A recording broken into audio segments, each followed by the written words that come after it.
Prepare yourselves for a battle of epic proportions between two titans. Feast upon their voices and revel in their words. This is Dueling Ogres.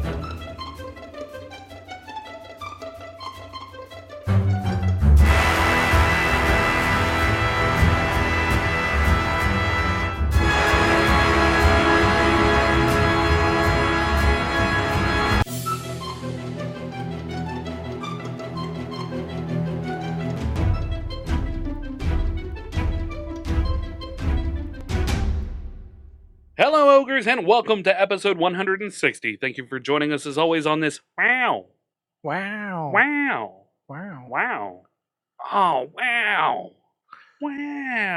Wednesday evening, Earth date July 18th, 2018. I'm your host, Remington Hitchcock, and with me, as always, is my co-host, Owen Wilson. Wow. Oh, wow. Wow. I have to say, it's a pleasure to be here today. I'm glad to have you, Owen. It's a pleasure for you to be here. Well, whenever I got the call while I was speeding along in my jet boat, I said to my butler, turn this baby around. Let's get back to Parkersburg, West Virginia. I've got a podcast to do. Wow. That's a really good Owen Wilson impression. That's really impressive. I'm going to give you some mad props for that. I don't know where that came from either. It's real good. I don't know where to go from here, Brandon. I'm at a loss for words. There goes Owen Wilson. Bye, Owen. Back into his jet boat. Wait, what's that? Wow. That wasn't him. That was his jet boat. Yeah, his jet boat says wow. I think probably the word he was looking for was speedboat. Yeah. Not jet boat. No. It has a jet engine on the back. When you're that rich, you have jet boats. Yeah. You don't fuck around. There's no speed boat involved. There's no propeller. It's a jet engine. Have you ever been in a speedboat? Yes, I've also been in a jet boat. What are the differences between the two? A jet boat has a jet engine on it. Oh, okay. No, I'm not kidding. That's a real thing. They really make jet boats? Yeah. Those boats that you see speeding around, like the race boats. Uh-huh. I've never been in it while it was moving, but I have sat in one before. It's like a fucking cockpit. Oh, you're not being facetious. You No. legitimately have sat in a jet boat? Yeah. Where? On the river? Well, yeah, I'm like locally? Yeah. I don't even remember. I think they were coming through. I don't think it was a proper race. I think, or maybe it was just somebody who had one now. I don't remember what the instance was in which I was there with somebody with a jet boat. I have a hard time believing you on this one. Okay. Not that I think you're legitimately lying to me. I think that you're misremembering. I mean, it was a jet boat. A boat with a jet engine strapped to the back of it. Now you're going to make me look shit up, aren't you?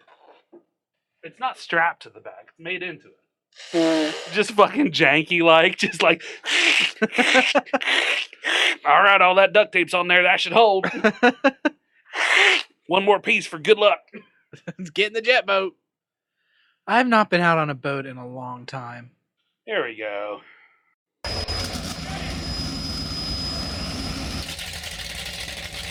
That's loud as fuck. So these are the kind of boats you've been on? Yeah. It was like something like that. It legitimately sounds like a jet taking. Yeah. But yeah, those are more like leisurely ones, and then they have the ones that are like for fucking performance and for contests, for races, that sort of thing. So anyway. And that's what Owen Wilson and his butler drive. Yeah. Wow.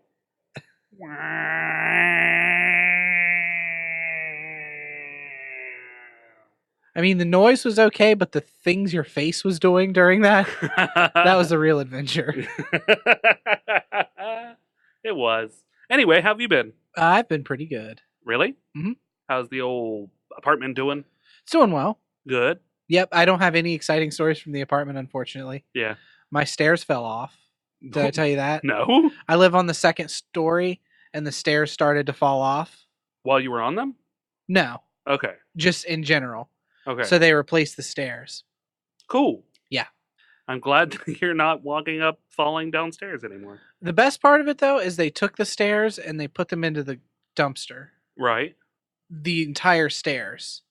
They just sat on top of the dumpster. When did they do this? About a week ago. Oh, man, I wish you would have told me. I could have swiped some stairs. There was stairs. Well, they're still there. Oh, yeah? Because they set them on top of the dumpster. So it's a normal sized dumpster and then 15-foot stairs. So the trash people took the stairs off of the dumpster, dumped the trash, and then left the stairs on the floor or on the ground outside. So there's still stairs there if you want to swipe stairs. They're like, fuck you, we're not taking our Yeah, your we're not stairs. taking your stupid stairs. Your stupid stairs. You fucking didn't break it down or anything. My truck can't handle that. I'll give you, That's funny. I'll paint a little mini picture of my apartment here for you. Okay. I'll try to do these little vignettes. Okay. I live next to a Kmart that closed down. Yes. There are shopping carts for Kmart that have all ended up at my apartment complex for some reason. Outside of my apartment complex, near the dumpster, are probably 20 shopping carts. The dumpster got so full that people started pulling the shopping carts out and just putting trash in the shopping carts and parking them next to the dumpster. Now, the trash people don't take the shopping carts. Right. So they dump the dumpster and leave the shopping carts. So now I have a half full dumpster plus about 3 shopping carts full of garbage sitting beside the dumpster. Garbage that it will eventually fester, I'm sure. Yeah, yeah.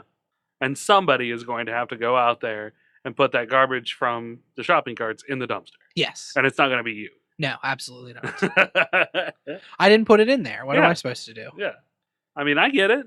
So yeah, it's just like I've got garbage people living around me. Yeah. And I mean, that's pretty much everywhere you go. Yeah. Until you get up into living in a house, you have garbage people. But some of just the dirty shit I see. Like somebody left a cup on the stairs, a half full cup of Speedway drink. Oh, yeah. In front of my store, I have people who will walk by and just sit their drink on the windowsill outside of my store and just leave. Yeah. It's just like if I'm open, come in. If you've got trash, please come into my store and say, hey, man, do you have a trash can that I can throw this away in? I will say absolutely yes, please. Thank you for not leaving this on my windowsill. Thank you for not leaving this on my windowsill. Fucking garbage people. Let's just turn this podcast into an hour of us bitching about garbage people. Okay. I'm down for that. I mean, and I wonder if I'm garbage people because I didn't move the trash from the shopping cart into the dumpster. Well, there's a fine line here because I would. But I'm also more selfless than you are. Ouch. Okay. That's not a bad thing or a good thing. It's just a thing. You know, you don't feel like it's your responsibility because you didn't put it there. Uh-huh. Which is an okay thing to say. That's fine. You know, I would just because I feel like it's my duty to leave someplace a little cleaner than when I got there. Yeah. That's it. That's You're all. just saying you're a better person than I am. Yeah, all I'm saying is that I'm more angelic than you. What it boils down to is if there were a heaven, I would be going there. One of us would be going there. One of us would be, and one of us wouldn't be. And that's why you're the green ogre, Brandon. Also because I chose that random color. Yeah, there's a lot more thought to it than I had originally thought. No, there's no more thought to it at all. I just needed 2 different colors that were ogre-y. Also, I've been playing Pokemon Go again. That's my other thing of the week I've been doing. So how's that been going? It's all right. It's basically I've been using it as an excuse to make myself go out and get some exercise. Yeah. Take a walk around. There's like probably 4 or 5 blocks from my apartment is a church. Yeah. There's a gym and then a church right beside it that's a Pokestop. So I hit both of those up and make like a lap. So I'm not walking too far. It's probably about a half-hour walk. But yeah. I mean, that's a mile and a half. Yeah, it's not bad. Yeah, not bad at all. I don't know if I said it on the podcast, but I had set a new personal record. I think I did. For steps. I don't remember if you did. Oh, okay. But I'm so selfish I don't listen to what other people say. So. You probably would have remembered because you're very proud of my progress. Mm. Yes, you're very supportive and proud of my, hey, fat ass, quit being so fat, fatty progress. Yeah. And I had set a new personal record of like 12,000 steps. It was like 6 miles. Damn. Yeah. Or 5.8 miles, I think is what it was. Now, I haven't done a ton of that. I'm still usually getting just about 10,000 steps. I'll push myself to get 10,000. 7,000 is 3 miles. So that kind of gives you an idea. So if 7,000 steps is 3 miles, moving at 3 miles per hour, Mm. it takes me a mile, or it takes me an hour to walk 3 miles. That would mean that most people walk about 3 miles an hour. Okay. If you've got a good spring in your step, you can walk about 3 miles an hour. So you were so slow at work that you managed to put in on this day 2 hours. Yeah, that's one of 2 hours of straight walking. So what I had been doing is I had been throwing on Terry's books, the audiobooks, on audible.com. Free 30-day trial in the link down below. Click it. Click it. Do it. Wow. And I feel like I talked about this. But you've talked about putting Terry's books on and walking. Yeah. So I do that and I just go. And if nobody comes in, I just keep on trucking. That's it. I just go until my feet hurt. Do you have somewhere to sit, though? What do you mean? Like at work? Yeah. Okay.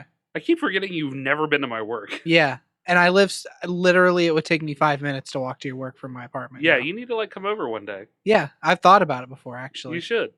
I need company. It would be pretty selfless for me to go over and visit you. So I just haven't been able to bring myself to do it. Is this how it's going to be the whole podcast? Potentially, yes. Okay, fair enough. I guess I have that coming. Is it unfunny and selfish of me to make these jokes? No, I like them. Okay. I think they're good. I think they're very selfless of you. Reverse psychology trying to use it on me, eh? No, I would never. I would never. I would never. I would never. What is that from? I mean, it's Monty Python. But yeah. I don't remember what sketch. Is it the wink, wink, nudge, nudge? No, I don't think it is. Anyway, whatever. Yeah, I don't know. We're both kind of tired and scatterbrained. This is going to turn into one of those. I hate to rag on other podcasts, and I'm not naming any names, but I've listened to a lot of different podcasts, right? Right, sure. And I will search up just a topic. I will search up like comic book news and find podcasts that have very few or no reviews on them. Right. Because I like to find kind of diamonds in the rough. I like to find podcasts that are starting out, people I can interact with when they're small. Yeah. And man, it is like a staple of the worst podcasts ever when they do what we kind of just did, where you were like, I would never. And then I did the same thing. And we just sort of did it back and forth and then it petered out. Yeah. That's like 90% of these podcasts. Oh, wow. Yeah. I'm sure we were like that when we started out too. Oh, yeah, absolutely. Not the consummate professionals we are now. Yeah, that's right. Wow. Now we do it as a callback to days gone by. Yeah. Yeah. Or sometimes we slip into it. Yeah. Well, like I was listening to an anime podcast because I wanted to hear a review of some game. Okay. And they would make jokes. And then you know how you leave in those awkward pauses sometimes when we make jokes? Yeah. But most of the time when we have these pauses, you'll edit them out. Yeah. They didn't edit out any of the pauses. So there'd be points where they would say something, they'd make a joke, and the pause would go on so long that I would pull out my phone to be like, did my podcast app crash? Right. No. It's brutal. Yeah, see, that is why I edit our podcasts. Because we do have a lot of awkward pauses sometimes when we do a joke that just doesn't work, and you have to accentuate it. Because we're a comedy podcast. So if we do something that doesn't work, I can make that work by putting the right amount of silence in there. And that's what it's all about, new podcasts. Timing. Don't be afraid. Yep, timing. Don't be afraid to edit your podcasts. Just because a lot of other people don't, it all depends on what your podcast is. How many people you have, how knowledgeable you are of the subject that you're going to talk about. If you run it fast and loose like we do, or if you're very, if you stick to your topics at hand, like say Convert to Raid does, where they just they have their banter, but they hit their beats. Pat Crane keeps his podcast moving along, and he doesn't really edit his. He does a little bit, but he doesn't. He's just good enough now that he can. Well, and they usually have 3 to 4 other people as well, each covering their own specific topics. Oh, okay. Usually. So it's relatively structured, as opposed to this show, which is a fucking shotgun blast in the dark. Yeah. But that's how we likes it. That's how we likes it. Yar. So, have you been up to anything? That's a good question. Have I been? I feel I've been tired today. It's been a long day already, and my brain isn't doing so hot. So I think I haven't done a whole lot, but I could have fucking flown to the moon and back and not remembered, Brandon. So we traded because last week I was just a big pile of tired, useless shit. Yeah. And now you are a big, useless pile of shit. Tired. You forgot the tired part, Brandon. Nah, I didn't forget it. I deserve that. Yeah. Yep. Yeah, I've done lost it. That's all right. You got a phone call. Sorry. Hold on. I got to take this. That's fine. So we got a little bit interrupted. You're only going to notice it because I'm bringing it up right now, but Brandon had to take an important phone call, so we're just going to move on. Yeah, whatever we were talking about probably wasn't that important because we both forgot. That's right. So we're going to move right into the video game news. Mm-hmm. So, Remington, I want to get your opinion on this one because this is breaking within the last 8 hours. Yes. World of Warcraft is now going to a subscription model only. Right. So to an extent. You pay $15 a month. Yep. And you have access to all of the expansions except for the newest expansion that's just coming out. Right. Which is Battle for Azeroth. Battle for Azeroth, that's right. I mean, this doesn't make a difference to you, right? Because you already own all the expansions anyway. Yes. Yes, I've already paid hundreds upon hundreds of American dollars for the new expansions as they come out. Yes. But the battle chest is no big mystery either, which the battle chest was the previous expansions and the base game for World of Warcraft were bundled up together and sold at a lower price for anybody who wanted to get started. Okay. It had got to the point where I think you could get all the way up through Mists of Pandaria for $30. Oh, that's not bad. Yeah. So this just seems like a logical next step considering how many X packs they have out now.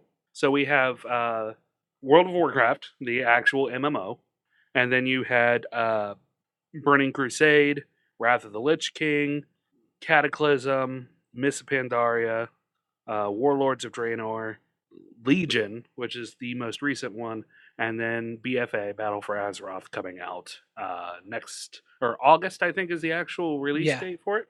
Yeah. So we're going on the 7th expansion. And you don't need to pay, but with this, you don't need to buy the game at all anymore. Right. You just pay $15 a month and you have access to all of it. Yeah. Which is, I mean, is pretty cool. It's a little telling, but it's also less prohibitive to get started. So you don't have to worry about going out and getting the battle chest to get started. Yeah. And then paying $15 on top of that to get your sub.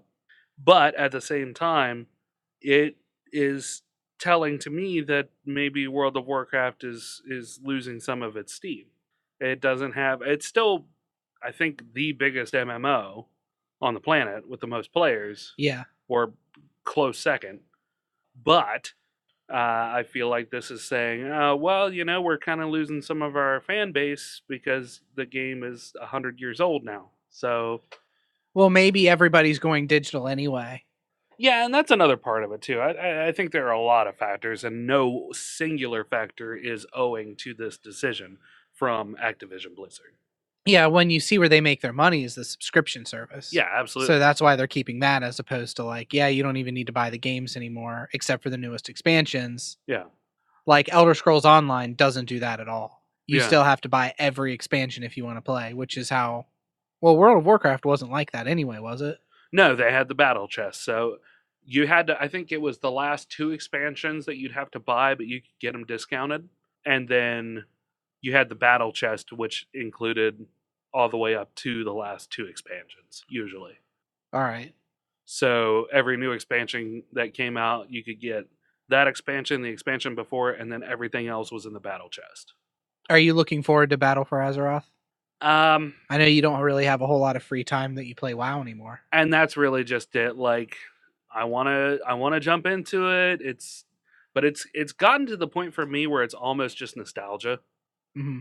Just jumping back into WoW, doing some things, seeing what improvements they've made, and then probably taking off and doing some other stuff. But you've pretty much burnt out on it?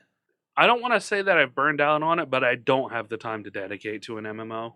Yeah. I have too many plates spinning, too many irons in the fire. as it were, to fully dedicate more time to World of Warcraft. Does Ginger still play World of Warcraft pretty regularly? I mean, yeah, she jumps in there frequently. I don't think she plays with anybody in particular. So, the last expansion, she and I leveled together, and that was about the extent of my play. And even then, I petered out Yeah. through there. I got to 110, and I was like, all right, I'm done. I'm not doing a bunch of fucking dailies for stuff that doesn't matter. That you didn't really care about anyway. Yeah. And it's not even that I didn't care. It's just that the grind is just something I don't have time for. And it Yeah. still is. No matter how many changes they make, there's still going to be some grindy aspects to it. Yeah, when it comes down to it, it's still just a grind. It's still an MMO. And that's what you do in an MMO, Mm. is grind. So yeah, I haven't even watched the trailers yet Really? to comment on them. Yeah. Wow. Yeah. Ginger was all like, oh, I'm going to start it up your BattleNet so I could get it, or so I could get all of your updates done, but BattleNet was crashing, so I couldn't. And I was like, it's no big deal. I didn't even do it last night while When you we were could have. eating. Yeah. So I'll probably do it once we're done with the podcast. Do you anticipate jumping back in, though? Yeah, Whenever she I plays? will probably jump back in for a little bit, watch the cutscenes, maybe get my character to level cap again. I don't know. Who knows? Maybe I'll find some a little bit of time that I can be able to do it. The other thing is, for us at least, is we don't have a lot of time together. You guys kind of work opposite schedules, too, don't you? Kinda, yeah. Well, she's got to be at work pretty early compared to me. Mm-hmm. So she gets home at 7, and I get home at 8. We fix dinner, and then she pretty much has to go to bed Yeah. after we're done with that. And then I can stay up for a little while longer, but it's not very conducive to us going through the storylines together. Yeah. The only time that we'd really have to do that would be like Tuesday evening, or no, Monday evening for a little bit. You got to find the time. Yeah, that's what I'm saying. It would be like Monday evening for a little bit because she's off Tuesdays. That would be it. Yeah. Or we could quit playing D&D. I don't want to quit playing D&D, though. See? I like D&D. I like it. We play 2 hours every other week. Yeah, right? So, yeah. But it's not, like I said, it's not to say that I'm not looking forward to it for nostalgia purposes or that I won't jump in. I just don't have the time to dedicate to it. Okay, fair enough. But she did buy us the collector's editions, so we're continuing that trend.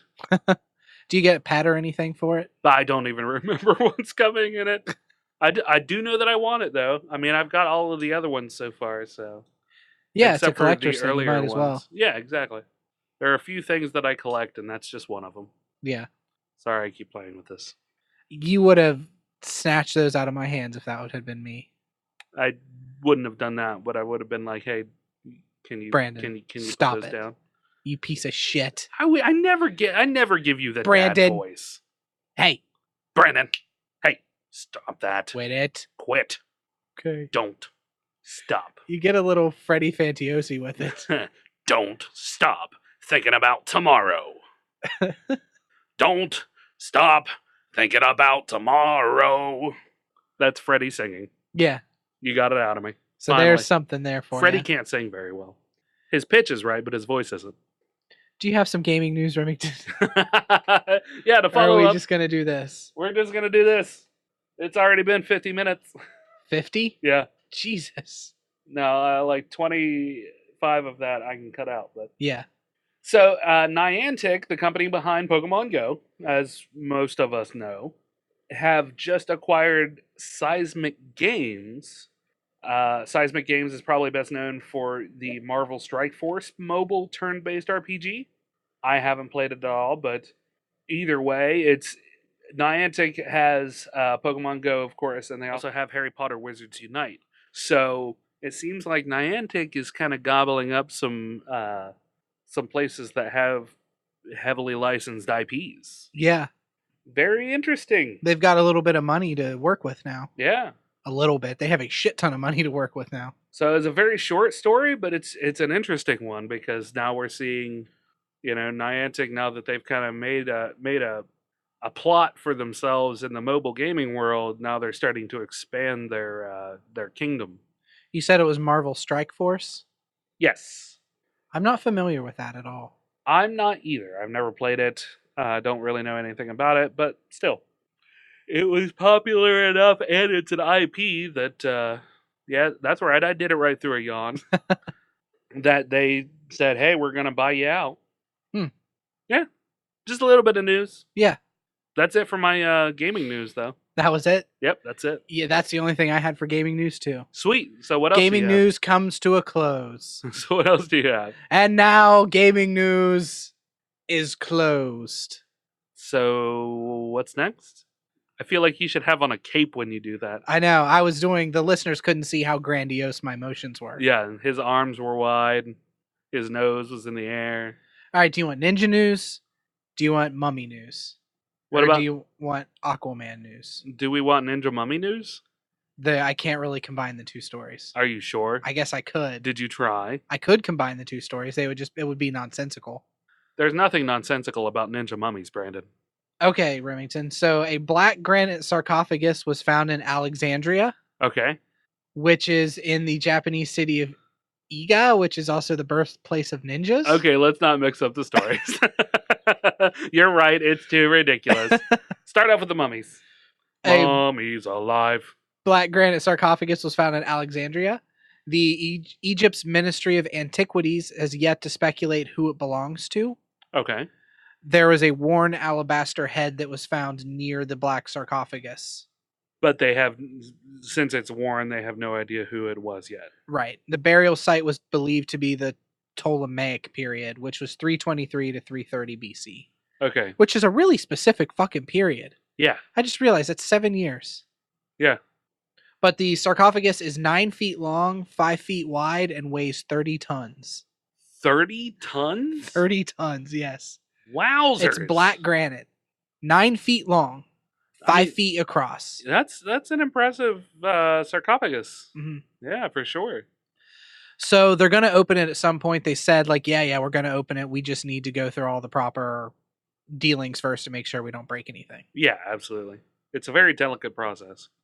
So I was reading on National Geographic, there were some different Egyptologists who were talking about it and different archaeologists. And some of them were saying, because the speculation is that it's the grave of Alexander the Great. Oh. Because he was around during that period and he Right. died during that period. Yeah. But most of the archaeologists are saying, like, it's probably just a noble. The fact that it was found so close to the road, they think puts it a lot sooner than what they think it is. It was found only 15 feet below ground, which I guess is very Shallow, yeah, for something like this. Yeah. Interesting. Although Alexander the Great wasn't primarily from Egypt, so maybe they buried But it was him found in Alexandria. I'm Yeah. not sure where Alexandria is. Egypt. Is it? Yeah. Okay. Pretty sure. I mean, I guess if the Egypt Ministry of Antiquities is dealing with it, Yeah. my knowledge of geography is laughable. Yeah, so is mine, really. But if Ginger were here, she would know. She's got a penchant for the Egyptian mythos. Yeah. Yeah. They also believe, I was reading another archaeologist who was saying that the time period that they think that this sarcophagus came from wouldn't have built a sarcophagus like this. Okay. And that they believe that maybe it was brought from somewhere else over here. It was brought empty over here. Yeah. Because it looked cool, and then somebody was buried inside of it afterwards. And then Ah. it wasn't carved during this time period. So you can't really base the time period off of who would be buried inside of it. You can't base the time period off of the sarcophagus itself. You could base it off of the person inside of it. Right. Right. Not the period that they find it. Yes. Like, they found it in the Ptolemaic period. I think it's, Ptolemaic period. But it may not have been carved in the Ptolemaic period. It may have been carved way earlier. Yeah. Somebody found the sarcophagus and was like, hey, this is cool. Let's drag it over. Yeah. Yeah. So yeah, people are waiting for them to open it up and they're kind of like dragging their feet. I feel like the Ministry of Antiquities is really going to find a way to milk this. Yeah, you think so? Mm-hmm. That's a real possibility. It's got people interested in sarcophagi and mummies for the first time in quite a while. Sarcophaguses. That's how it's pronounced. Brandon. Sarcophagi. Sarcophagus. Sarcophagus. Ugh. So there's all these sarcophagus people are interested in. Yeah. Sarcophagus, what happens when you open it up and it wasn't sealed properly. I like it. So speaking of things that are below the ground, this is kind of a a spin-off of archaeology into geography news or Ooh, geology news. Geology news. Specifically geology news. So last week I asked if anybody wanted to know why the oldest color was pink. And we had one person who indeed asked, Blutonian, one of the guys that is part of my streaming group. He listened to the podcast. He said he's up to 2. He said he's enjoying them so far. He said it's not as bad as he thought that it would be. I think I'm paraphrasing, but I was like, wait, so you thought it was going to be bad? Yeah, that's I am a professional, sir. kind of backhanded compliment. How dare you? But no, he wanted to know what or why pink is the oldest color. So now I'm going to get into it. Now, here's a quick spoiler. It's not going to be as exciting as the build-up lent it to be. Oh, man. Yeah, I'm sorry. I know everybody was like, "Oh man, I can't wait to figure out why pink is the oldest color." It's not that big of a thing. Because I was hoping this story would start with like in the beginning. In the beginning, and God said, "Let there be pink." What?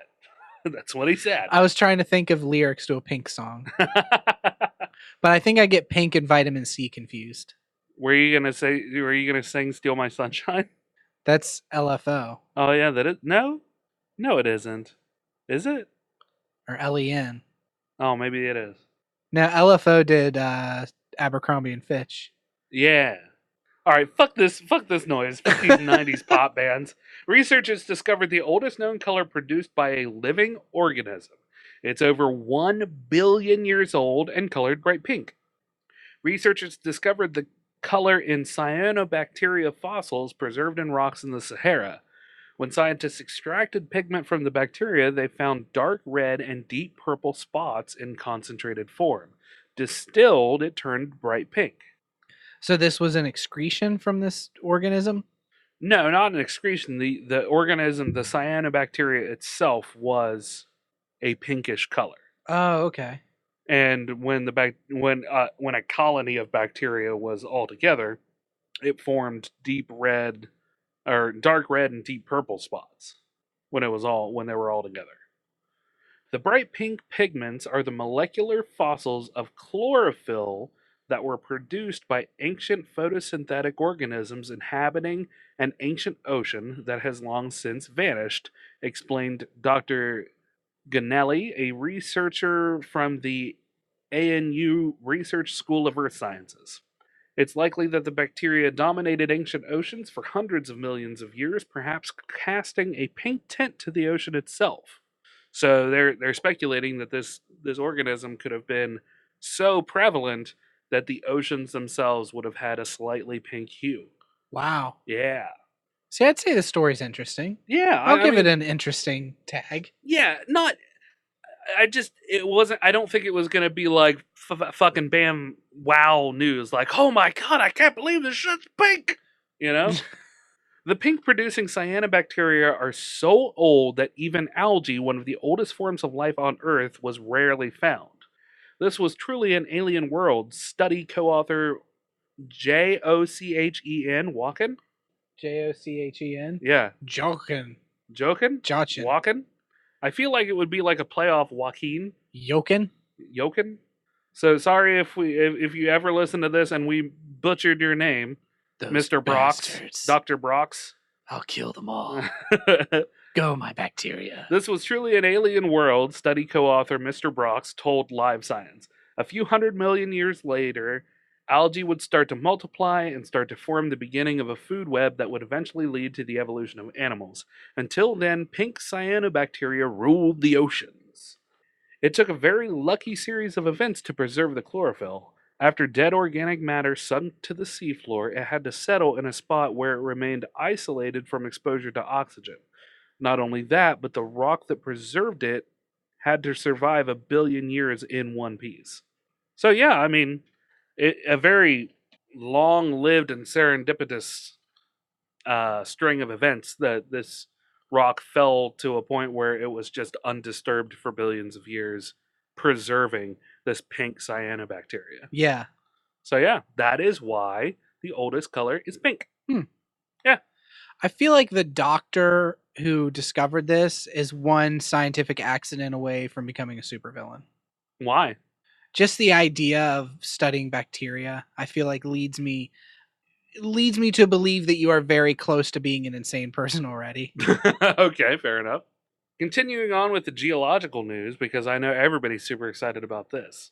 Yeah, I'm But excited. I had a couple of stories, so Yeah. I thought they were cool. I'm excited. Pump out that geological jam. Rocket.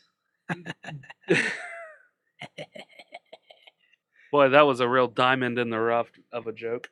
Thank you. Speaking of diamonds in the rough,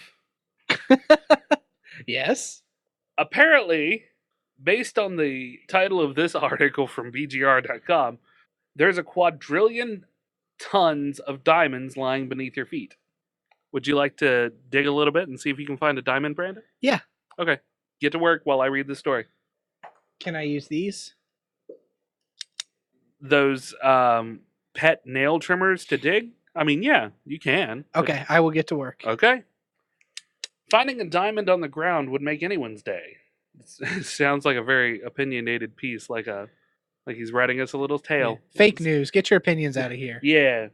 Depending on its quality, you might be able to sell it for a nice little payday. Now imagine finding a quadrillion tons of diamonds, only you'll never be able to actually reach them. That's exactly what researchers from MIT have accomplished with the help of seismic waves flowing through the earth.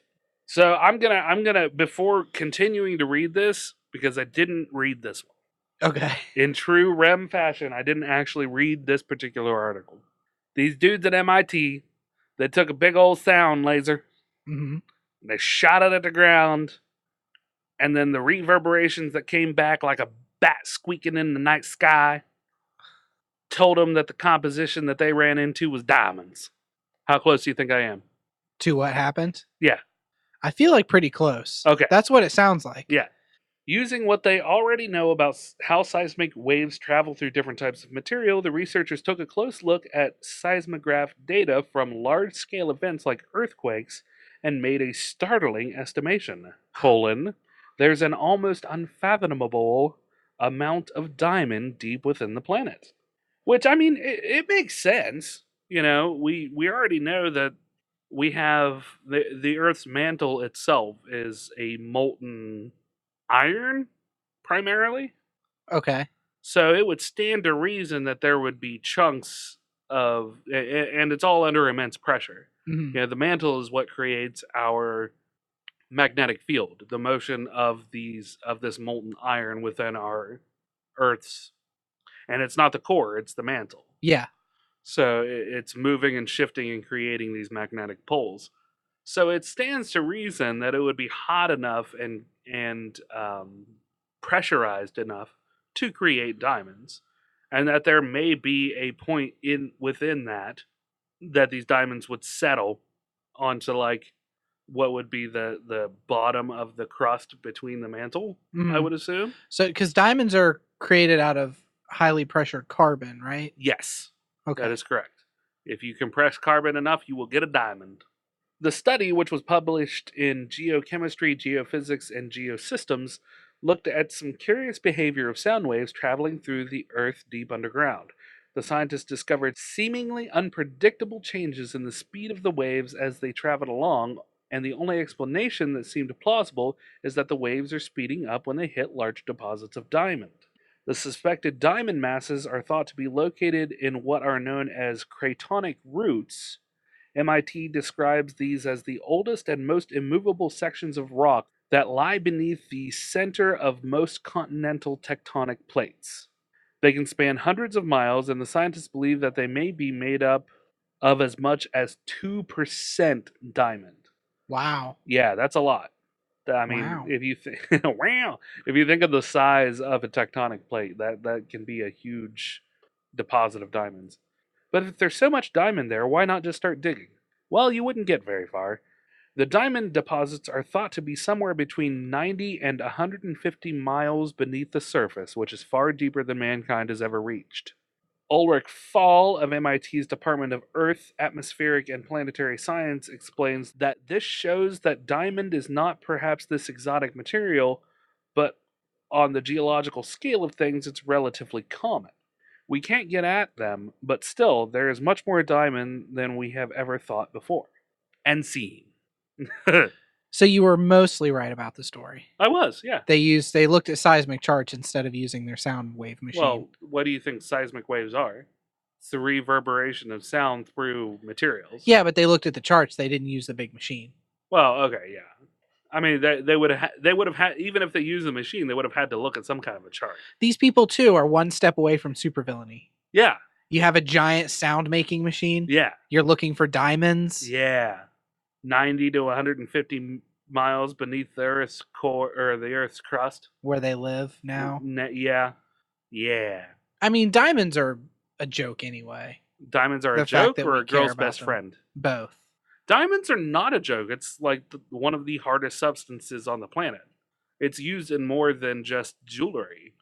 Yeah, but the idea of diamonds is jewelry. The whole diamond industry is pretty fucked up. I mean, the whole idea of... I'm not saying anything revolutionary here. True. But the whole idea of anything being worth more than any other thing is kind of garbage, period. Like, just because you can cut a diamond to the point where it looks shiny and there's an art behind it. People do the same thing with granite. Yeah. I don't know. Do you think diamonds are important for a wedding ring? Like, if you were to propose to a lady, would you go diamond? I mean, you kind of have to, right? Yeah, I was going to say, you kind of have to, I feel like. Just because it's expected. And that's where the diamond industry's got you by the nuts, Rem. Yeah, it's where they got all your nuts. I don't like the hand motion you just did. You did the same hand motion though. Like we're both in the nut cupping business, Brandon. Yeah. We cup nuts all day long. We're podcasters and nut cuppers. I've got one more geology story. This one should be pretty quick though. The official history of Earth has a new chapter and we are in it.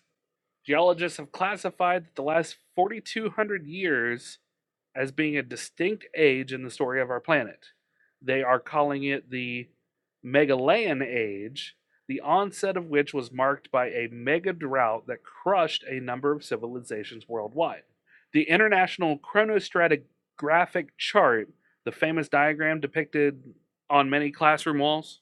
You know, if you imagine back in high school when you were taking, earth sciences or whatever you called the class at the time, and there would be a big old chart on the wall and it had the different layers of sedimentary rock and whatever age that was. Yeah. They're going to be updating it with this, but the scientific community is a little on edge about it. Apparently, some researchers feel that there's been insufficient discussion on the matter since the Meghalayan Age was first raised as an idea in a scholarly paper 6 years ago. Geologists divide up the 4.6 billion year existence of Earth into slices of time. Each slice corresponds to a significant happening, such as the breakup of continents, dramatic shifts in climate, and even the emergence of particular types of animals and plant life. We currently live in what's called the Holocene epoch, which reflects everything that has happened over the past 11,700 years since a dramatic warming kicked us out of the last ice age. But the Holocene itself can be subdivided according to the International Commission of Stratigraphy, or the ICS. Stratigraphy, don't even ask me what that is, because I have no fucking clue. Stratigraphy? Stratigraphy. I want to say stratigraphy, but it doesn't sound right. It sounds like I would be pronouncing it wrong if I said Is it spelled like stratigraphy? Yeah, it's spelled stratigraphy. I don't know. Google, tell me what it is. Stratigraphy. I was totally right. Way to go, English. Thanks for not failing me. So the International Commission of Stratigraphy is the official keeper of geologic time, and it proposed 3 stages to be introduced to denote the epoch's upper, middle, and lower phases. These all record major climate events.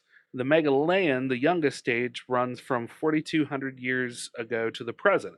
It began with a destructive drought whose effects lasted 2 centuries and severely disrupted civilizations in Egypt, Greece, Syria, Palestine, Mesopotamia, the Indus Valley, and the Yangtze River Valley. And it was likely triggered by shifts in ocean and atmospheric circulation. So they say that we've been in this new age for 4,000 years? Yes. And this is all based on, soil samples and the, like I said, that separation between these soil samples in comparison to each other. Yeah. So they're saying of the Holocene epoch, which is the whole of what we're in right now, we can break that further into 3 separate instances because of 3 separate environmental events that happened that had a profound impact on the Earth and the creatures on it. Okay. With the last one being the Meghalayan Age, where we are now. This is the recovery period after this major drought that happened. I think it's both interesting and the most boring story I've ever heard. I'm glad that you're at least intrigued enough to keep listening. Uh-huh. But you did get very quiet there. Like you kind of tuned me out. No, I didn't tune you out. I was reading up on what stratigraphy was. So what is stratigraphy? The study of the nomenclature of the names of rocks and the classifications of them. See, now that sounds boring as shit. Yeah.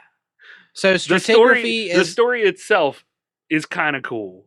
Yeah. But the explanation of stratigraphy is probably going to put me asleep. But go ahead. A stratigrapher would be the people who are making this decision. Okay. They're looking at the age of stratified rocks. Yes. And deciding what they're going to be called. Oh. That is a stratigrapher practicing their art of stratigraphy. And now we've learned something today. So if you would have happened across that word, would you have got the pronunciation right? Stratigraphy? Yeah.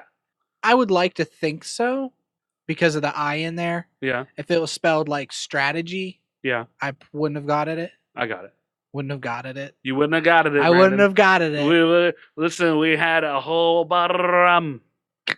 Whole bar. Brr. Whole bar rum before we started.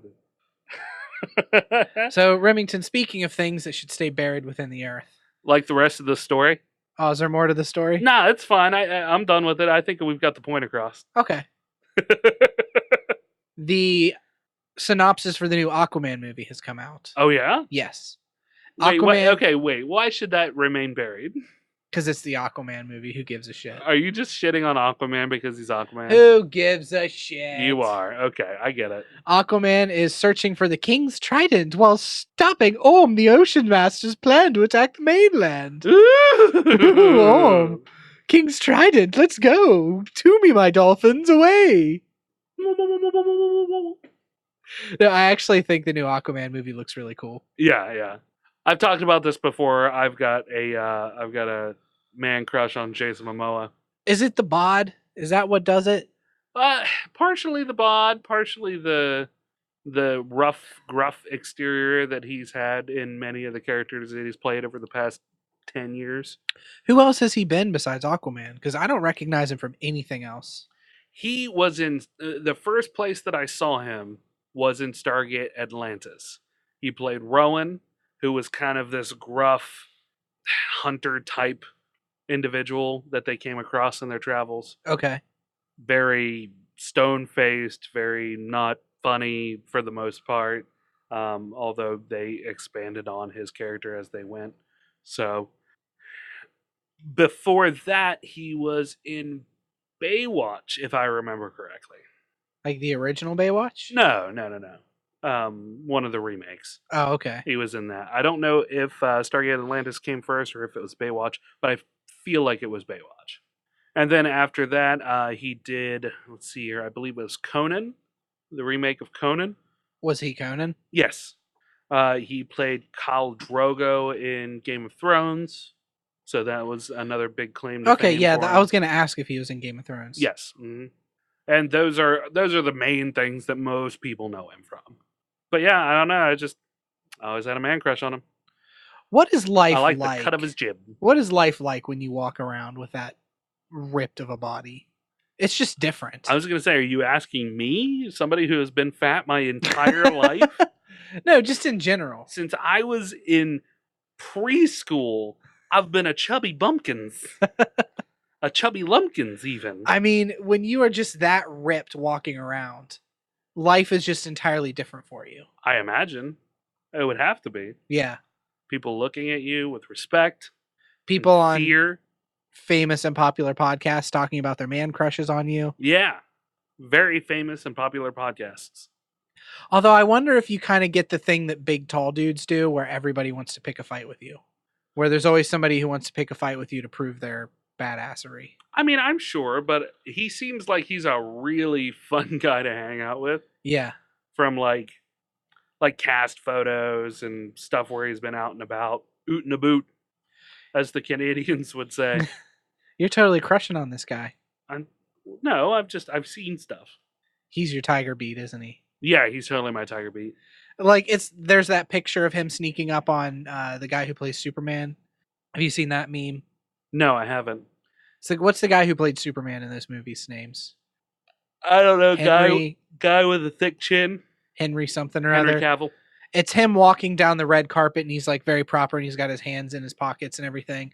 And then Jason Momoa is like looking at the camera, like giving it a shush face, and he's got his hands out and he's like and sneaking up behind him to tackle him. Oh yeah. But yeah, there's a whole meme about it where it'll say like me over Henry and then Mike Ravings over. You can't really describe a meme. It kind of loses its. I'm picking up what you're putting down. Loses its funniness there. I got it. I'm picking it up. Kind of just it's dies okay. on Let's the vine. go ahead and let's just keep this train rolling. So the Aquaman movie is coming out. The Aquaman movie making theater seats moist everywhere comes out December 12th. Wow, you went right for that joke. Because he's the king of the ocean. Yeah, he's got a lot of water around him. December 21st, 2018. He's getting the King's Trident. I mean, am I in the wrong to think that kind of sounds like a little bit of a lame storyline? No, it sounds lame, but it also didn't help that I read it like this. He's trying to find the King's Trident while stopping Orm the Ocean Master. Orm the Ocean Master. Orm the Ocean Master, I believe, being played by Willem Dafoe.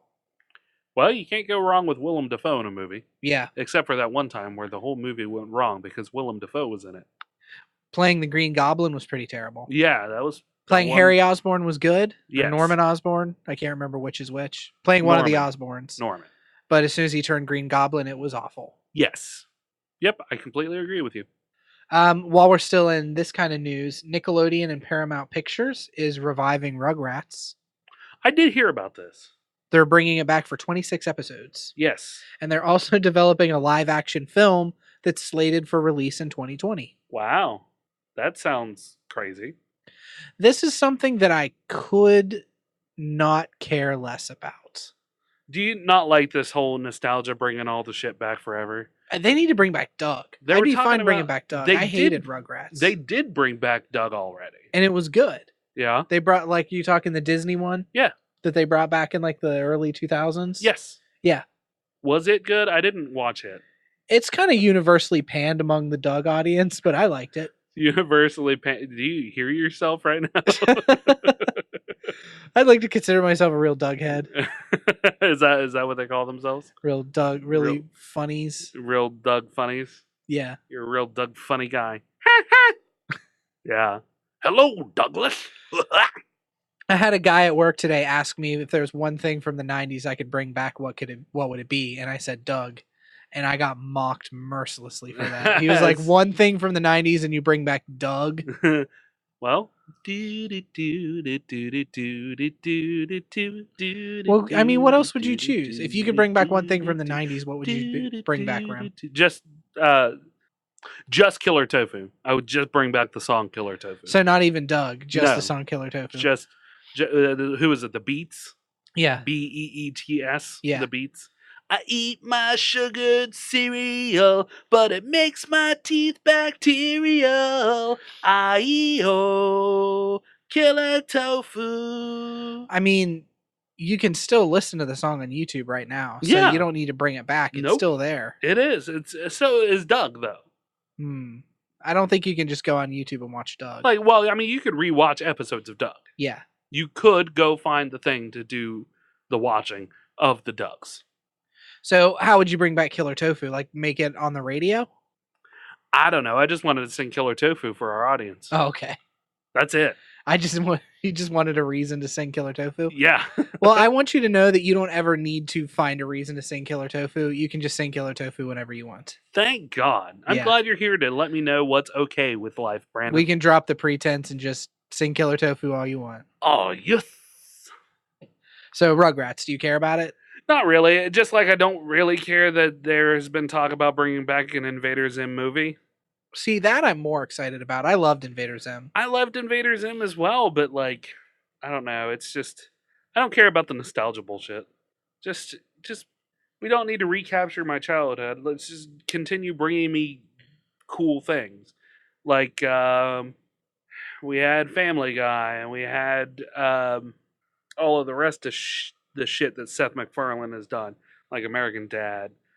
We had Bob's Burgers. We have these continuations of good, like, cartoon shows that are, in this particular instance, are more adult than what they used to be in our teen years.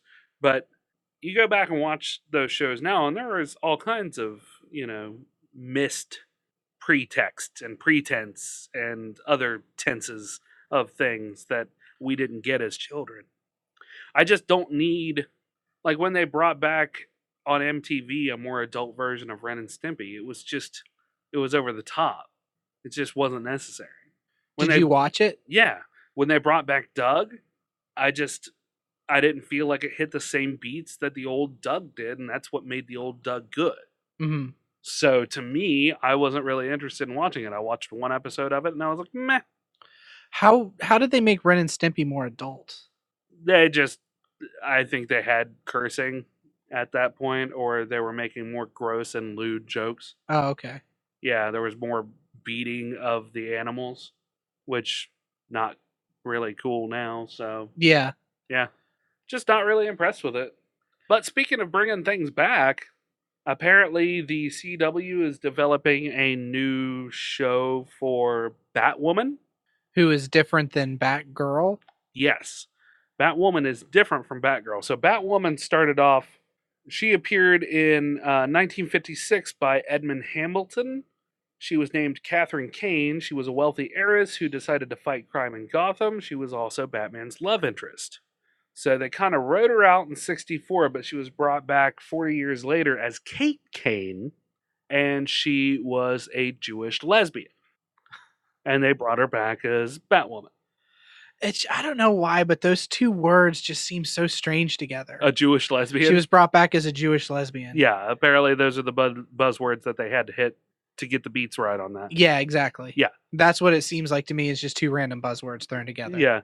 Okay, guys. Now we need some kind of different inclusion. So let's do Judaism and lesbians. Got it. Love it. Beautiful. Just print it. Roll with it. Don't even care. Just go with it. What? She was previously Batman's love interest? Bah with you. Bah. You're fired. You're fired. Get him out of here. She's a lesbian now. I mean, I know nothing about this character. I have no problem with her being Jewish or lesbian or a combination of the two. I don't either. And if it's going up on the CW, I have thoroughly enjoyed the CW DC shows. It's the DC movies that aren't great. Although Supergirl gets a little bit of a flack because it's a little too apple pie-ish sometimes. Yeah. A little too like girl powery, I've heard people say. I don't really care. I've enjoyed what I've watched. And this just introduces another spin into the cross events, the time events that'll happen within these new shows. So they're looking to make this its own show, entirely its own show? And I think mainly because they don't own the rights to Batman. Oh, so they're going... So they're going with Batwoman instead. I don't know, Batwoman. Are we married to Jewish lesbian? Yeah, we gotta be, don't we? Yeah, we gotta be. We're going on the CW, so we have to be. And then she can hook up with Supergirl's sister, who they have wrote as a lesbian. Oh, really? Yes. Yep. So that's probably what's going to happen. We're going to have Supergirl's sister with Supergirl's adoptive sister hooking up with Batwoman. And Supergirl nods on approvingly. Yep. And then suddenly the lights go down. Yep. And that's how that'll play out. So yeah, I like it. Good on you, CW. I was really trying to think of a lesbian Jewish joke, and I got nothing. Yeah, The that's closest because you thing can't do the it. closest thing I got was Yamaka. And that was lame. Yeah, I know. it's the most pure of amalgamations that you could do. There's no It way really to make fun of is. it. No. Because you can't make a bunch of Jew jokes. Yeah, because that's tired. Yeah, not only is it tired, but there was the whole Holocaust thing. So it's always in bad taste anymore. And we're progressed enough that we don't really make gay jokes anymore. Exactly. So can't do that either. Yeah. So Batwoman's untouchable. I mean, That's a real superpower. Don't get me wrong. I've got one swimming around in my brain right now, but it would offend the shit out of everybody. So I'm just gonna keep it tucked away. I'll do it off air. Is it for that you have to have a separate plate for fish? No, but that was very subtle and highbrow. I enjoyed it. Thank you. Let's move on before we keep digging this hole. That was pretty terrible. Spider-Man as the Punisher? What? So Marvel is kicking off their What If series once again. God, I love the What If series so much. So this is when they go in and they basically mash up characters. They basically take one idea and they squish it into another idea. And this particular instance, they're going to be mashing up Punisher, but as Spider-Man. Or Spider-Man, but as Punisher. I love the picture that they show with it. Yeah, this is a very, very cool picture. It's Spider-Man with the spider mask on, but he's got the skull on his chest from Punisher, and it looks like his web shooters also include like freaking laser beams or something. I mean, you want to say guns, but those look like laser beams to me. I think Besides, you wouldn't be able to shoot a bullet out of that. I think those are sights. You think those are sights just shooting out lasers or something like this right here? Yeah, I think one of them is a sight and the other one is an actual gun. That looks like a suppressed barrel to me. A very poorly designed suppressed barrel, but who am I to judge the artist's rendition of a suppressed barrel? Yeah, look, he's got sights on the back of his wrists. Yeah. And then where the web shooter parts are is a gun. Yeah. And what is this little thing? Is that a rocket?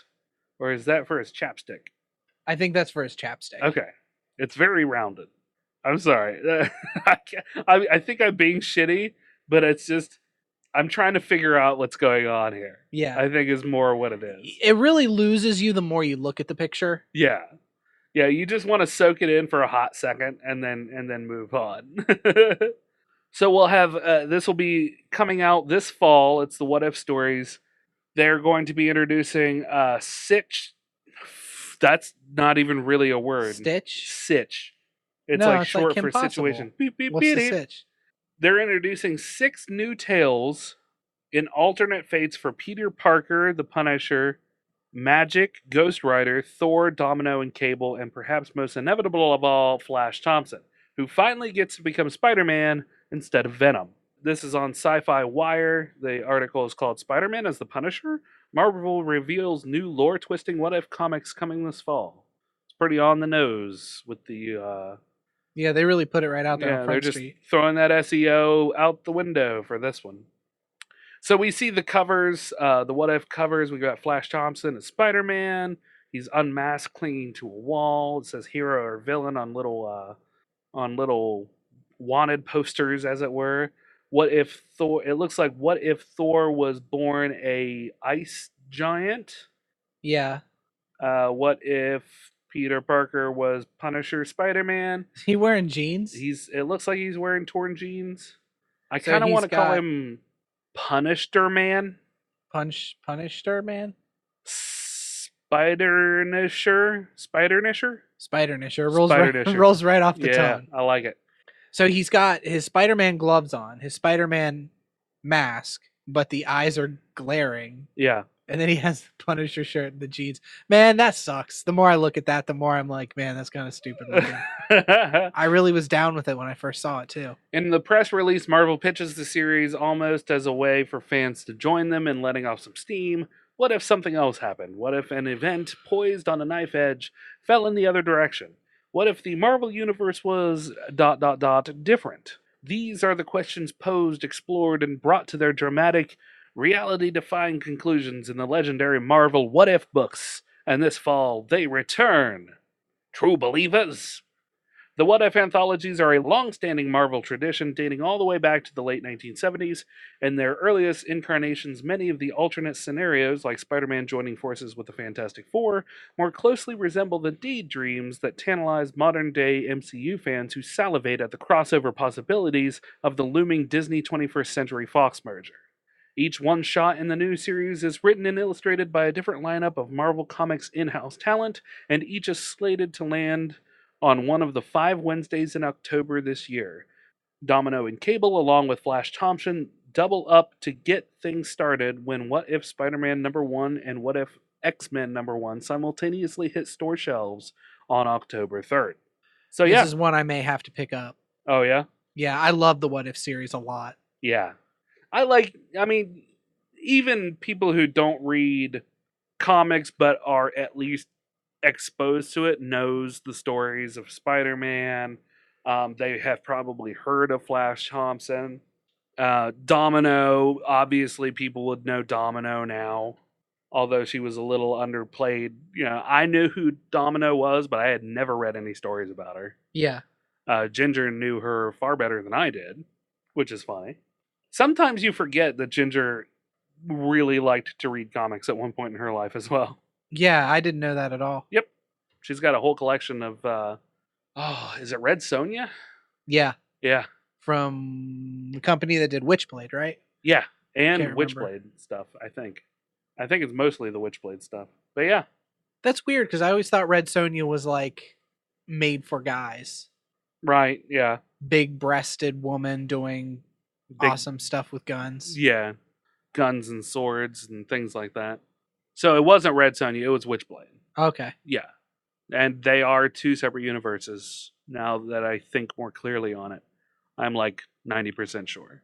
But it was Witchblade is the thing that she was a big fan of. All right, so let's move on, Brandon. I've been talking a lot. Why don't you take over for me? Remington, let me ask you something. Shoot, buddy. Are you a ninja? I am ninja. He is ninja. She is ninja too. That's a real hardcore throwback. That is a reference to something that is right on the tip of my brain. That was like early YouTube days where you would ask a ninja a question and he would answer. Yeah, it was just a dude dressed up as a ninja and he'd say the most ridiculous responses to your questions and make a fucking YouTube video. The heyday, the innocent days of YouTube. Back before people would threaten to kill his mom and swat him. Yeah. I miss that guy. I don't know what he's doing now. Well, there's a Japanese city called Iga. I think I'm pronouncing it right. IGA. Yes. You Iga. are. That claims to be the birthplace of ninjas. Okay. They every year have a ninja festival. Right. Unfortunately, this is a small rural Japanese town. Yeah. And their population is dwindling. Is that because people in Japan don't have sex anymore? No, it's because it's a small rural town and any of the young people want to move to the bigger cities. So like last year they gained 43 new residents. They lost 1,000 residents. Wow. That's pretty rough. That's pretty rough for the ninja community. Yeah. I think it's the mayor. I think they have mayors of the town. I have no idea what their governmental structure is.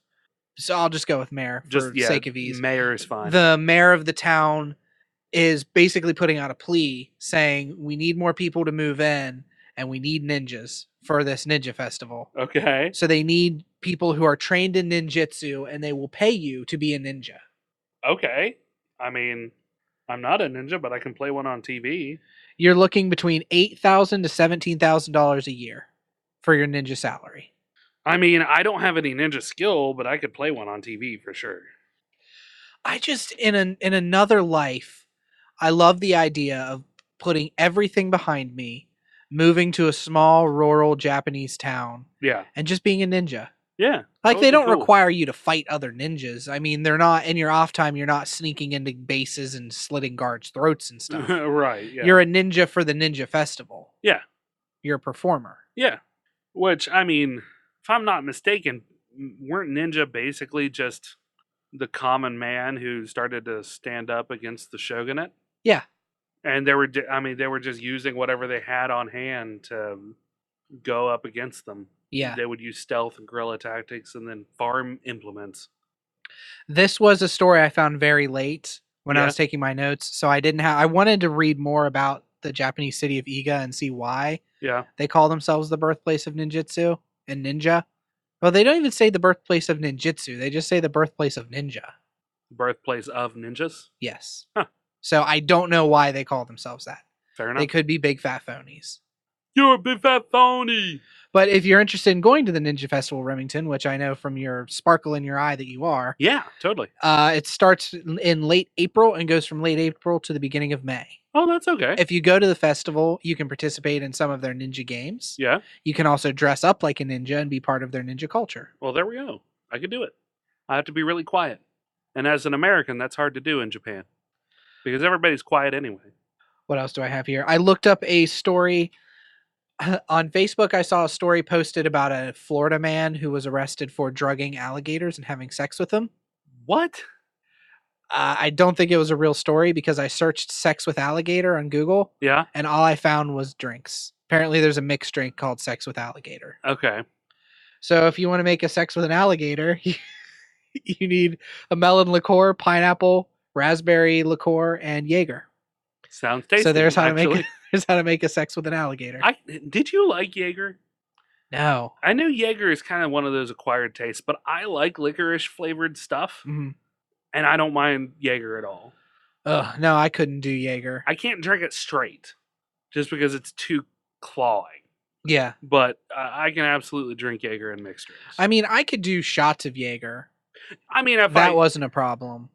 yeah, but doing shots is its own kind of thing. Like, I wouldn't just chug Jaeger straight out of the bottle Yeah. unless it was a dare.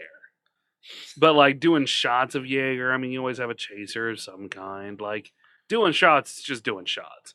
You do shots of good stuff, you do shots of bad stuff, you're doing shots. Yeah. That doesn't matter. Jaeger and Red Bull, I never liked that. I don't like Red Bull. I don't like the taste of Red Bull. So I've Yeah, never it tastes mixed like them. pee. Yeah. It doesn't even taste like pee to me, but I don't know what it tastes like. I just know I don't like it. Mm.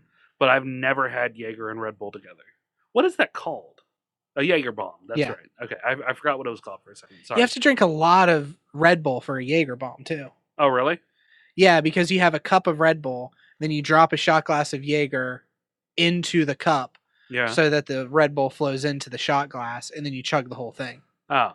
So you have to have enough Red Bull to at least cover a shot glass worth. Yeah, but a can of Red Bull is like 12 ounces. Yeah, so a can of Red Bull is going to do it, but you're drinking a can of Red Bull every time you do a Jaeger bomb, Right, yeah. which is pretty disgusting. Yeah, I'll go with you there. You want to go for another story, or you want me to hit another one? Brandon, I figured we would do something now that we haven't done in a long time. Oh, I know what you're talking about. Oh, you do? Mm-hmm. Do you hear that sound in the distance? That The- rumbling, something coming towards us? Yeah, that stampede of wild moviegoers. What is it? I think. Yeehaw! Circle the wagons. It's a trailer roundup. So we're doing the trailer roundup. We haven't done it in a long time, Yeah, it's been quite a while. but I found several different trailers and teaser trailers and kind of like Blu Ray trailers. I figured I can just squish it in because I don't have any defined thing for what a trailer roundup can truly be. Yeah, we could talk about literal trailers if we wanted to. Yeah, or we could talk about literal trailers. Yeah. Like the YouTube channel, literal trailers. Oh, yeah. Yeah, that. We could do that too. I won't, but anyway, let's get back to it. Yeah, let's get to the trailers. So, first things first, Bruce Willis coming back this is a teaser trailer for Glass, which is the follow-up for M. Night Shyamalan's Shyamalan. Shyamalan. Shania Twain. M. Night Shania Twain's, who well, Yeah, we'll get to that here in Yeah, a never second. mind. We've got a clarification for that. First made the film Unbreakable. It was really kind of one of the first superhero movies in this new genre of superhero movies. yeah. So it had Bruce Willis. He was incapable of being hurt, which is why the film was called Unbreakable. Mhm. And then the bad guy in it was a incredibly crippled fellow played by Samuel L. Jackson. Who basically anything would hurt him. Yes, I anything mean, would I hurt. think most people have seen Unbreakable at this point. Yes. So that came out in 2000. There was a second movie, Split, which neither of us have seen, to be fair. But it was apparently in this world as well, and that came out last year. Yeah, you find out, spoiler alert, I guess, although it's being advertised as being part of it at this point. Yeah. At the end of the movie, you see Bruce Willis's character hearing about the exploits of the bad guy in the movie. Yeah. And he's got a look on his face of like, I gotta fix this shit. I gotta be Bruce Willis about it. I gotta Bruce Willis. I gotta Bruce Willis at the death. Yeah. So Split, the main bad guy, has split personalities. Okay. And he takes on these affectations of these personalities, but when he does, he actually gains their powers from them. Ah, okay. So when he becomes a woman character, he actually becomes a woman, sort of.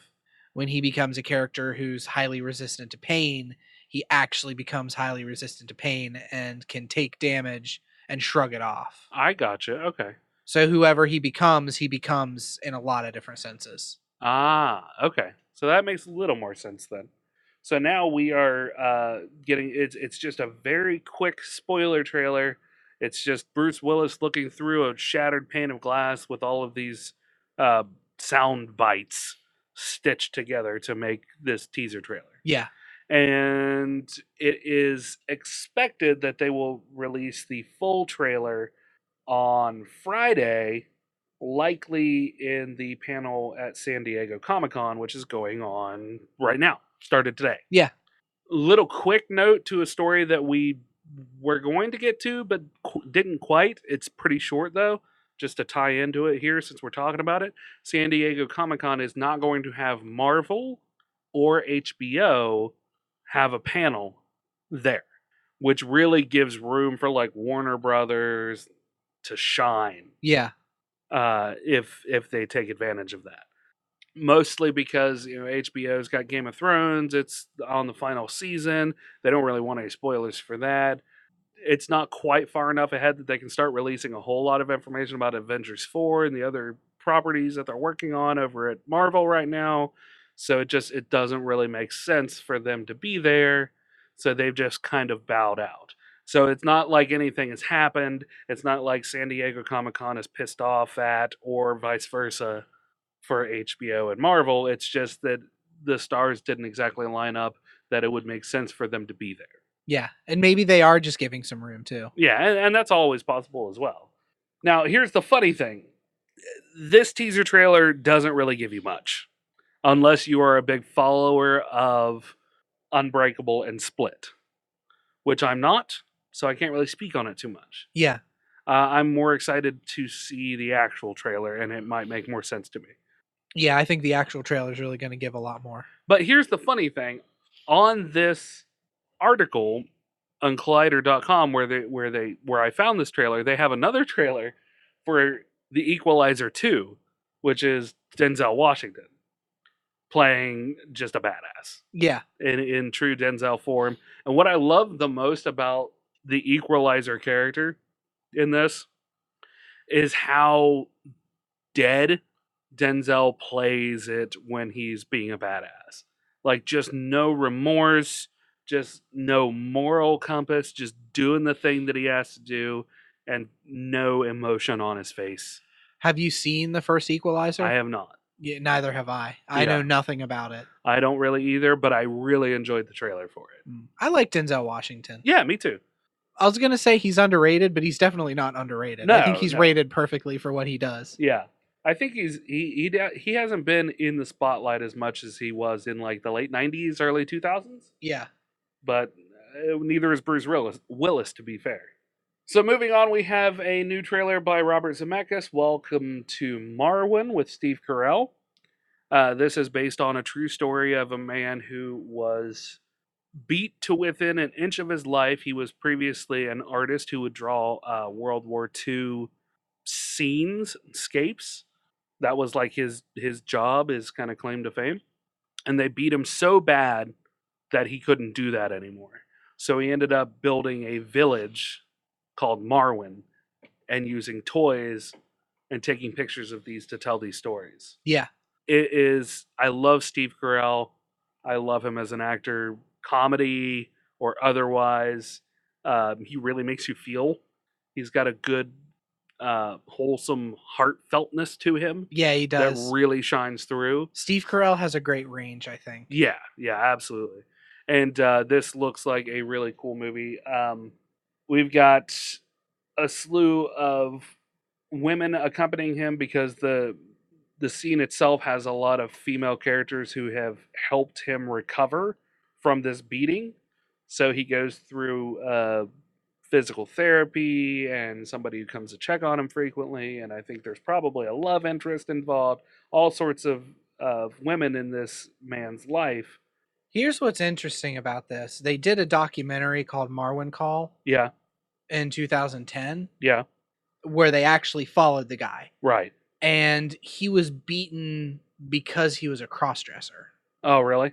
And I'm curious to see whether they'll cover that in this movie or not. Ah, interesting. He was beaten because he was a crossdresser, and his character would often wear women's shoes in these pictures he would do. Ah. See, they don't really allude to that in the trailer. Yeah, I'm guessing they kind of bypass that. Maybe. And he also had a lot of sex with these toys. He personally didn't have sex with them, but he would arrange them in very sexual ways. Ah, a lot of times.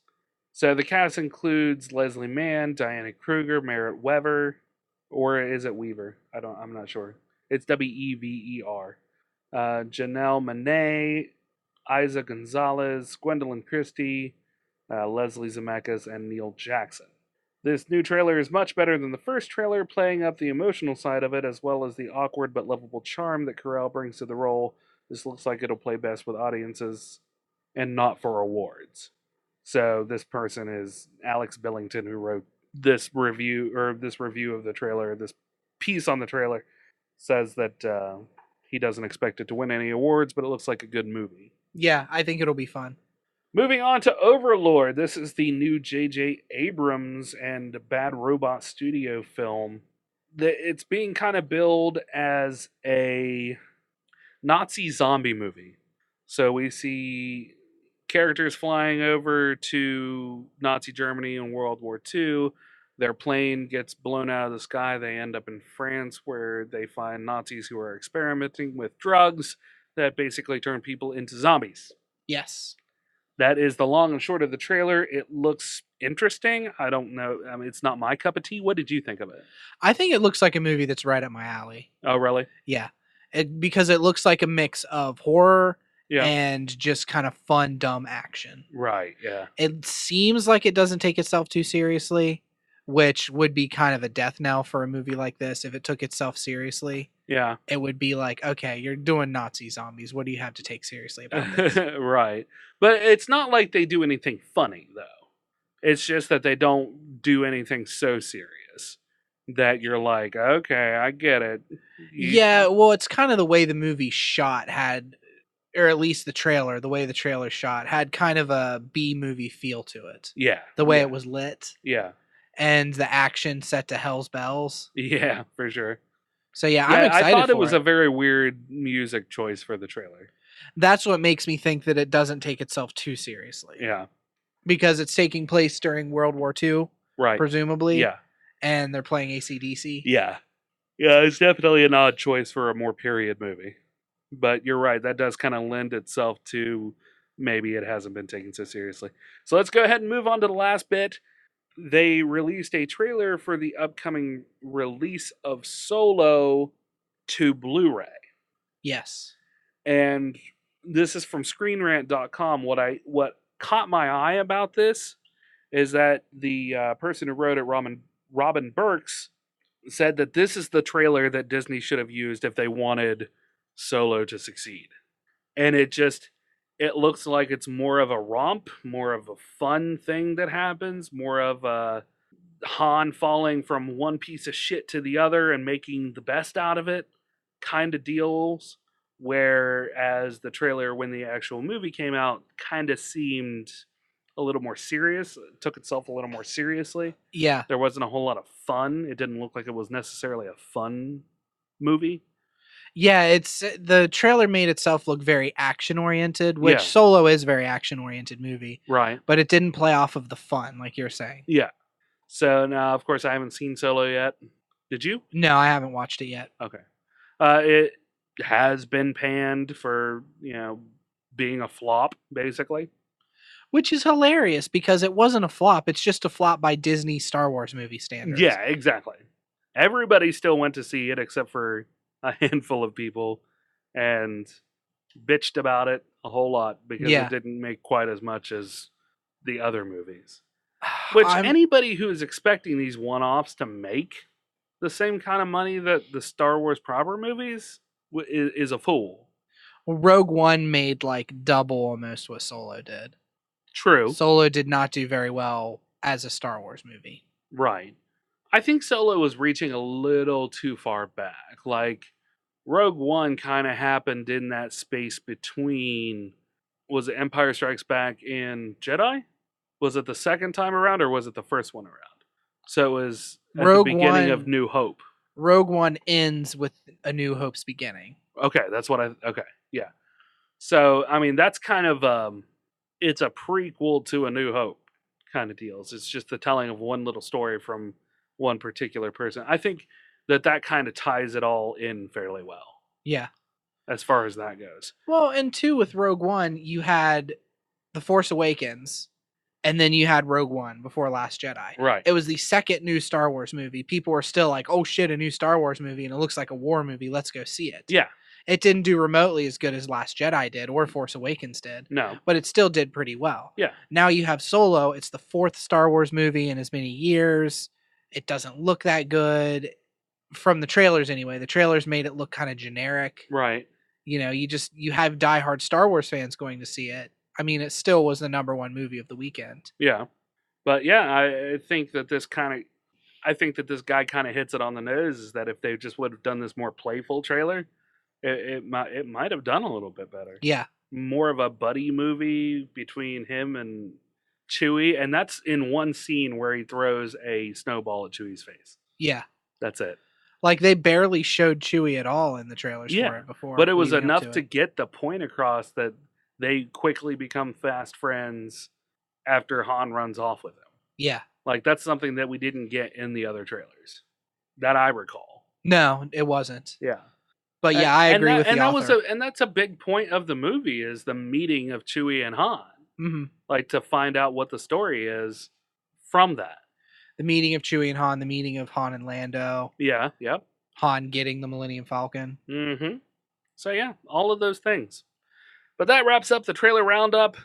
You can let us know what you thought. I also have some space news that I'm not going to get into this week. I'll probably save it to next week. If you want to hear about it, let me know in the comments below.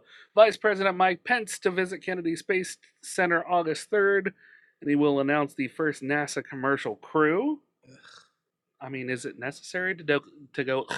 I hate Mike Pence. I mean, that doesn't have anything to do with the story, though. Like, It is doesn't- necessary. It doesn't have anything to do It's with necessary for me to go, ugh, because otherwise, how are people going to know how I feel, Remington? it. Fuck your feelings. This is about NASA. Massa? NASA. And commercial space crews. That's exciting. Who The gives a fuck fuck does if Mike it's Pence Mike know? Pence? Mike Pence doesn't know fuck all about NASA. Mike Pence is the fucking... He chairs the National Space Council. He doesn't know fuck all about it. It doesn't matter. He's part of it. You just have to deal with it. Astronomers discover a dozen more moons around Jupiter. That could be interesting. That's ridiculous. That's madness. So much. That's so many moons. All the moons. That's no moon. And Iridium Next Flight 7 being readied for launch atop SpaceX Falcon 9 rockets. It's a lot of rockets. It's a lot of space. A lot of space news. If you want to hear more about any of that, let us know in the comments below.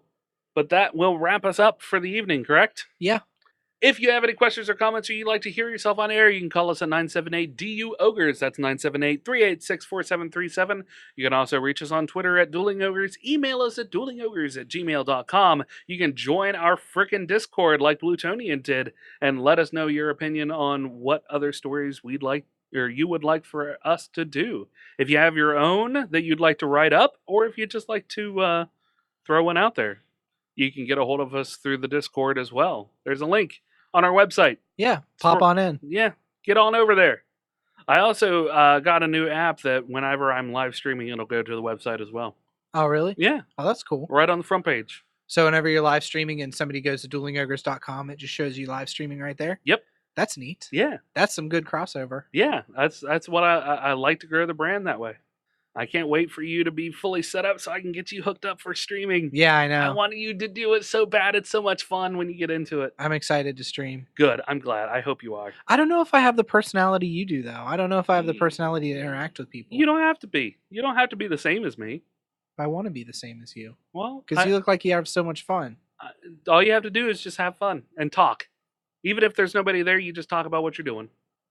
It becomes more natural as you do it, but yeah, you have to take whatever internal monologue you're doing and just kind of put it out there, or just make weird little observations. I did that a couple times in this most recent stream. While you're looking up the shout outs for this week, I did play a new game. I started a new cyberpunk narrative game that I ended up playing for a while.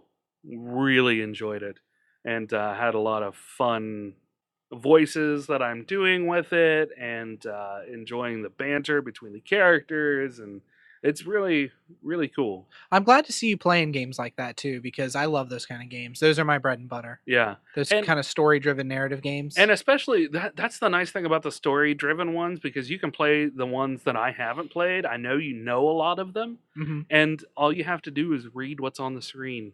So all you have to do is just get good at reading dialogue between people. Yeah. That's it. That's all you got to do. It's awesome. If you'd like any of that, do all the things and hook up with us. But yeah, going back to it, you can always leave a comment on the Facebook page or hit us up on Twitter or wherever, like any of these nice people. Brandon, grrr. So on this last episode, we have a comment from the Diamond Man, Stephen Hines, who says... Diamond Man, Stephen Hines! Who, Diamond Man, you're not as special anymore as you originally were, because as we talked about earlier, 2% of the Earth's crust is made of you now. Oh, yeah. Oh, that's kind of sad. Yeah, I'm sorry. Yeah. Who, congratulations, Stephen Hines. His Kickstarter was successfully funded and met some stretch goals. Yeah! So that's awesome. Woo! He says, Remington, I don't know if you've heard. Channeling my Ric Flair, sorry. I don't know if you've heard, but the Titanic sank. What? Brandon, I can't believe that Free Slurpee Day brought out the shoeless crowd. Any tube tops? No, not that I saw, Stephen. Unfortunately, I did not see any tube tops. Ban the tube top tonight. Real big fish. That CO2 development could be massive. Thanks for clarifying that something huge crashed into Uranus. I think we both know what it was, too, Rem. Yes, we do. If they kill Lando off, I'll be upset, but not as upset as when Han died. For some reason, Luke's death didn't bother me, maybe because his death was a noble sacrifice. To which you said, spoilers, God. Yeah, I did. We also had a comment from Viscount Terry W. Irvin II. Yes. Who said a lot. He said... As he is wont to do. It's almost like he's a writer or something. Yeah, it's almost like he writes novels frequently. He says, self-driving vehicles, not a fan. Airplanes are largely flown on autopilot, but there are people in the loop to respond to situations. I think one benefit would be avoidance of gaper's block, where everyone has to slow down to gape at something, such as a car broken down on the side of the road, and it ultimately causes a backup with a slowdown, start, stop, etc., unless there was a voice override, so the rider could take time to gape out the window. That's an interesting point. You would have this lack of, and that takes a lot more time than you'd think. This gaper thing that he's talking about, where people are watching out the window when something bad happens. Yeah. Yeah. It's just human condition. Yeah. We want to see if anybody died. He says, funny thing about the comment of ebooks and audiobooks being basically ones and zeros and paying for that. The recognition / belief that it's the creative effort that is being paid for is a big thumbs up. There are still some people that believe since it's not a paper book or a CD that it shouldn't cost anything. Right. That's a silly mentality to have. Yeah, that's absolutely a silly mentality. There's a lot of work that was put into it. As an aside, do people actually hand over cash and coins for the digital audiobook or ebook? Or do they simply transfer ones and zeros in an electronic transfer of funds? Good episode. I could go on about the White Rhino article, but the Uranus science section was far more entertaining. Terry and Steven both love Uranus. Yep, they do. And then on the episode before that, episode 158, Toxic Fandom, we had a late comment from Wizard in the Wardrobe, Keisha. Yes. Who clarified. Go ahead. And said Shania Twain isn't married to Tim McGraw. Oh no, that's Faith Hill. It is. It is Faith Hill. She also said, good jokes. I had no idea she was Canadian. You said, thanks, we've missed you. And she said, missed you too. Also, the nut in pesto is pine nuts. Yes. When she said it, I was like, of course, pine nuts. The only nuts from pines. So those are our comments for this week. Thank you guys so much for leaving your comments. Much appreciated. Thank you, Blutonian, for requesting to know why the first color was pink. Yeah. The first cyanobacteria color. That's why. Cyanobacteria. Cyanobacteria. I feel like we should make like an 80s chiptune cyanobacteria song. Cyanobacteria. No, it's just we're not getting the flow, but Yeah, we'll workshop it. We'll It's work fine. on it. Yeah. Next week we'll have it fully voiced. Yeah, we probably won't. No, we because, won't. No. Don't ever expect us to do anything. We don't do it. But what we can do is continue giving you these crazy off-the-wall podcasts. And you can know when they happen by heading on over to duelingogres.com and subscribing on their website. There will be a little pop-up that pops up, assuming that it's working. You can put your email in. You'll get a monthly newsletter to catch you up on what you had previously missed.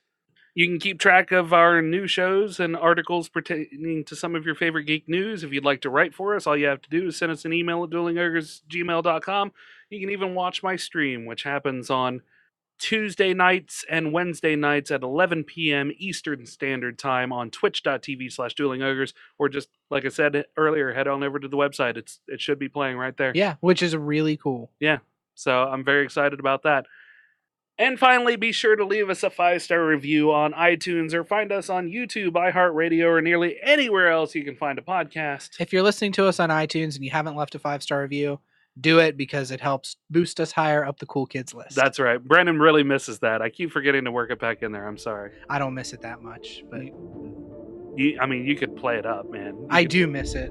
Just I miss it more. Every time we get one, Remington will say it again. So yeah, please, for the love of God, just leave us a 5-star review on iTunes. So it'll boost us higher on the cool kids on list. The cool kids list. On the cool kids. So until next week, ogres, keep your gloves blood and your tusks sharp. Good night. Good night. Ooh, we're ghosts now. It's because you didn't leave the 5-star review. We died from no review. It's what happens if you clap, like if you clap for fairies, they come back to life. It'll happen the same with reviews on iTunes. Goodbye. Goodbye.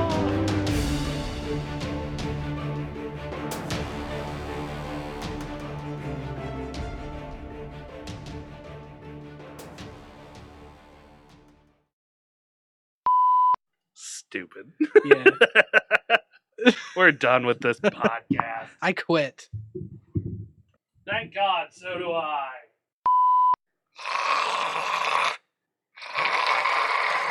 You okay? Some shit in my throat, man. That's why I got water. I'm drinking Mellow Yellow mixed with High C. Yeah. And it's just so like thick and so thick and acrid, syrupy. Syrupy. Syrupy. Syrupy. Syrupy. Syrupy. Syrupy. Syrup. You say potato, I say potato. I'm fucking wrong because it's potato. Potato. I don't even think that fucking British people say potato. Potato. Put the potato. It's a potato. Bitch, put the potato in the basket.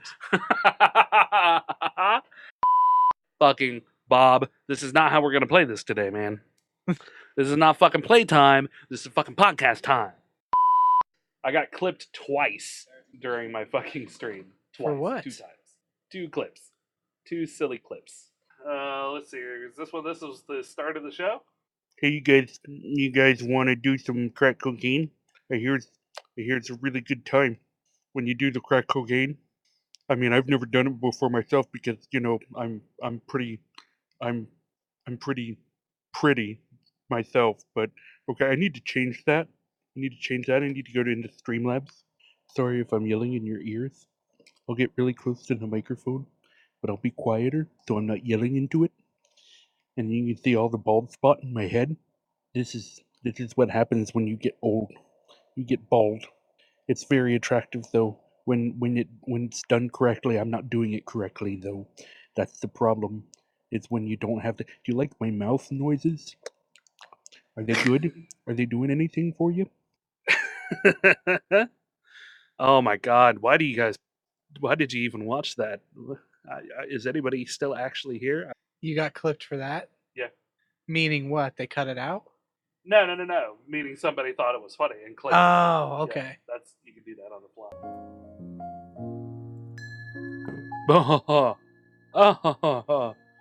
Oh, ding. Oh, it's like an erection. I love it. Serve.